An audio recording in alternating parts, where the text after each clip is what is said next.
Assalamualaikum warahmatullahi wabarakatuh. Bertemu lagi dengan saya Kevin Febriansyah dengan NIM 721141954. Dalam video ke-6 kali ini saya akan menyampaikan materi tentang sistem manajemen basis data dalam mata kuliah Sistem Informasi Manajemen.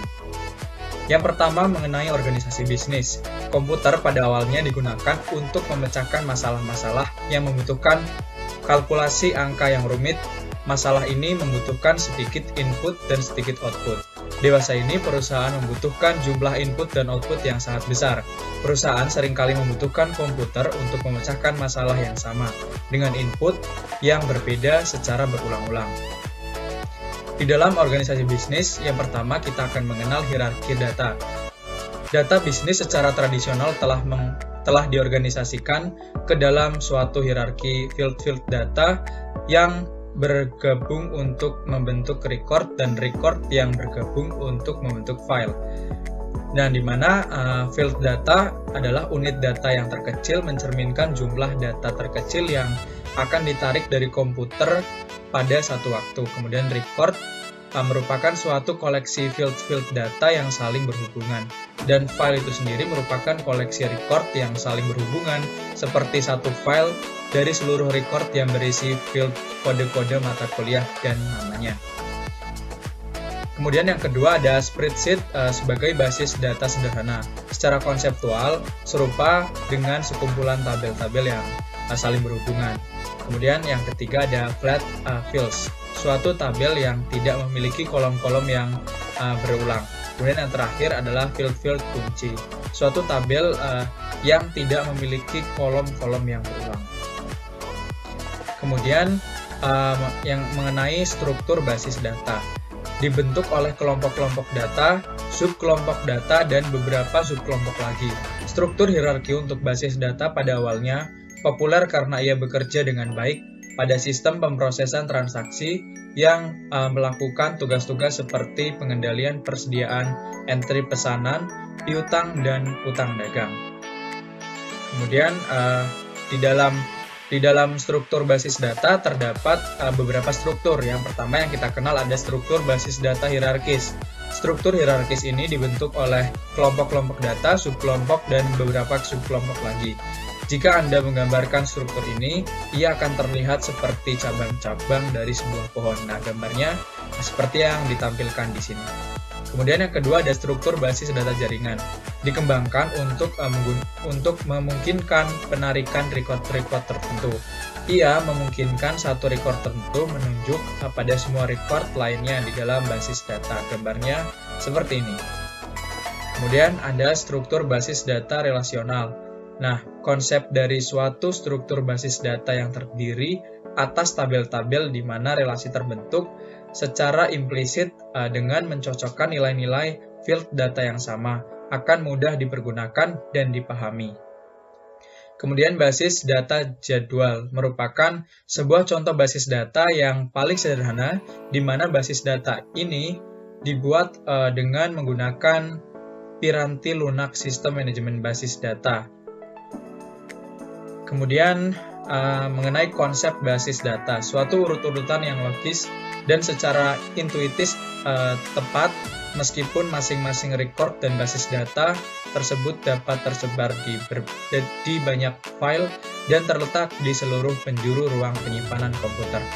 Di dalam konsep basis data kita mengenal ada yang namanya independensi data, merupakan kemampuan untuk melakukan perubahan pada struktur data tanpa melakukan perubahan pada program-program aplikasi yang memproses data. Dan yang kedua ada kamus data, mencakup definisi-definisi dari data yang disimpan di dalam basis data dan dikendalikan oleh sistem manajemen basis data. Kemudian selanjutnya mengenai membuat basis data. Nah, untuk membuat basis data yang pertama adalah menentukan kebutuhan data. Kita dapat mempergunakan dua pendekatan dasar untuk menentukan kebutuhan data. Yang pertama pendekatan berorientasi proses dan pendekatan pemodelan perusahaan. di mana pendekatan yang berorientasi proses, ketika perusahaan memilih pendekatan yang berorientasi pada proses, perusahaan tersebut akan menjalankan urut-urutan langkah. Yang pertama, mendefinisikan masalah, kemudian yang kedua, mengidentifikasi keputusan yang dibutuhkan, yang ketiga, menjabarkan kebutuhan informasi, yang keempat, menentukan pemrosesan yang dibutuhkan, dan yang terakhir, menentukan spesifikasi kebutuhan data. Sedangkan pendekatan pemodelan perusahaan, meskipun pendekatan pemrosesan oriented memungkinkan kebutuhan dari masing-masing sistem dapat didefinisikan dengan satu cara yang logis, kelemahannya adalah kesulitan dalam menggantikan data dari satu masalah bisnis ke data dari masalah bisnis yang lainnya. Kelemahan ini dapat diatasi dengan pendekatan pemodelan perusahaan. Kemudian yang kedua adalah teknik-teknik pemodelan data. Terdapat sejumlah teknik, namun kita akan memusatkan perhatian hanya pada dua teknik saja. Yang pertama adalah diagram relasi entitas dan diagram kelas, di mana berikut ini akan dijelaskan mengenai keduanya. Yang pertama, diagram relasi entitas digunakan untuk menguraikan hubungan antara kumpulan-kumpulan data konseptual sehingga record-recordnya saling terhubung akan dapat digabungkan bersama. Kemudian diagram kelas digunakan untuk menguraikan hubungan data maupun tindakan-tindakan yang mengoperasikan data di dalam relasi. Kemudian mengenai menggunakan basis data. Yang pertama adalah laporan dan formulir, di mana laporan secara tipikal menampilkan satu record saja dalam satu waktu dan tidak memberikan ikhtisar data, serta biasanya tidak melakukan agresi data dari banyak tabel basis data. Sedangkan laporan data terintegrasi dari basis data yang diformat dengan cara yang akan membantu pengguna keputusan atau pengambil keputusan.